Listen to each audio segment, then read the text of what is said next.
तो अमेरिका में Israel embassy की प्रवक्ता ताल नईम को आप सुन रहे थे, उनसे बात की अभिषेक ने। अभिषेक हमारे साथ लगातार बने। अभिषेक, ताल नईम ने यह कहा कि ईरान का हाथ है सीधे सीधे और ईरान ही फंड करता है हमास को, हमास के लड़ाकों को ट्रेनिंग दी जाती है और सीधा हाथ है ईरान का।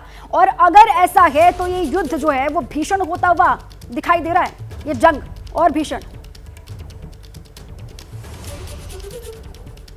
देखिए, सबसे बड़ी आशंका इसी बात की है कि ये युद्ध अब सिर्फ ऐसा नहीं है कि हमास और इजराइल के बीच का है, ये इसके जो तार हैं वो बहुत ज्यादा आगे फैलते को नजर आ रहे हैं। ये आप समझिए वेस्ट बैंक की ओर जा रहा है। वेस्ट बैंक की ओर जाने का सीधा सा मतलब है कि लेबनान की बात करें, हिजबुल्लाह की बात करें, क्या पता गोलन हाइट्स से होकर के सीरिया की ओर चला आए।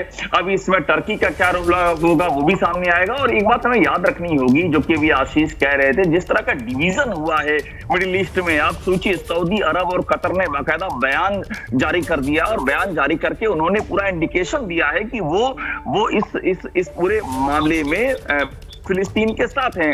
तो कुल मिलाकर जिस तरह का एक डिवाइड हो रहा है मिडिल ईस्ट में, और ये बताता है कि ये लड़ाई सिर्फ इजराइल वर्सेस हमास की नहीं है, ये लड़ाई आगे बढ़ चुकी है और ये जितना आगे बढ़ेगी उतना ही ज्यादा आपको इस एरिया में तनाव और बढ़ता हुआ दिखाई देगा। बिल्कुल अभिषेक, ये लड़ाई अभी और ज्यादा एस्केलेट होने वाली है। हम देख रहे हैं कि हमास की तरफ से जो हमले हैं ये प्री प्लान नजर आ रहे हैं, क्योंकि ये कुछ महीनों की या कुछ दिनों की प्लानिंग तो नहीं हो सकती।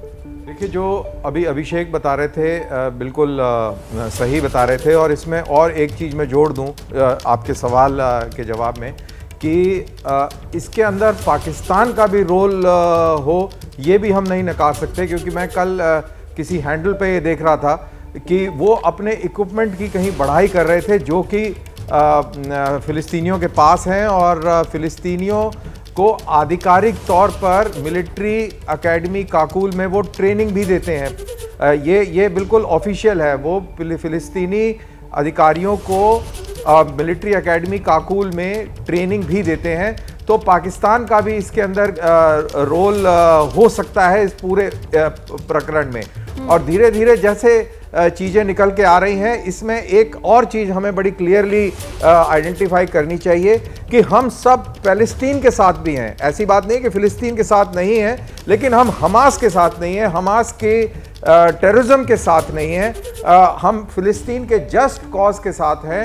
और इस पूरी लड़ाई में इजराइल जिस तरीके से अब हमला कर रहा है, हमलावर हो गया है, हमें इस चीज़ का भी ख्याल रखना चाहिए और इस चीज़ के ऊपर भी बात उठानी चाहिए कि कहीं इस पूरे लड़ाई में दोनों तरफ इनोसेंट लोगों की जान और माल का नुकसान ना हो।